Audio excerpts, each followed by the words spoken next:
जी, झारखंड के पूर्व मुख्यमंत्री हेमंत सोरेन को ले गई गिरफ्तारी की गई। उस पर बीजेपी कह रही है कि मधु कोड़ा, कनिमोझी, राजा को न्यायिक हिरासत में किसने भेजा था, ईडी और सीबीआई का दुरुपयोग किया गया था कि नहीं किया गया था। वो सभी एक ही मानसिकता के हैं। क्या हमने सोरेन के आवास पर 36 लाख रुपए नकद रखे थे? क्या हमने बेनामी संपत्ति? इस तरीके की बात कर रहे हैं वो। नहीं, देखिए, जस्ट बिकॉज किसी के घर पे कोई कैश मिलता है वो अनअकाउंटेबल है या अनअकाउंटेड है, ये मान लेना ये गलत होगा और ये लॉ के अनुसार भी नहीं है।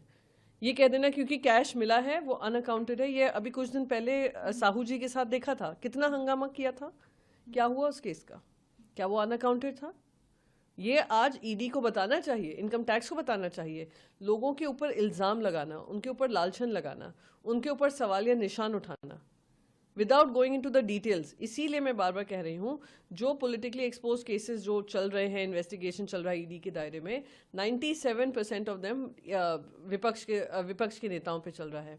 कन्विक्शन रेट क्या है? कन्विक्शन रेट 2% से नीचे है।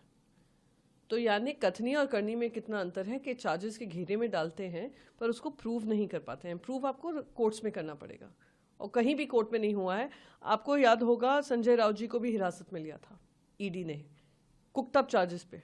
कुकड अप चार्जेस में इस कॉन्फिडेंस से बोल रही हूँ क्योंकि मुंबई हाईकोर्ट ने उसको खारिज किया था। ये कहा था एक सिविल केस को क्रिमिनल केस बनाया जहां पे वो खुद संजय राउत जी थे भी नहीं and it is politically motivated.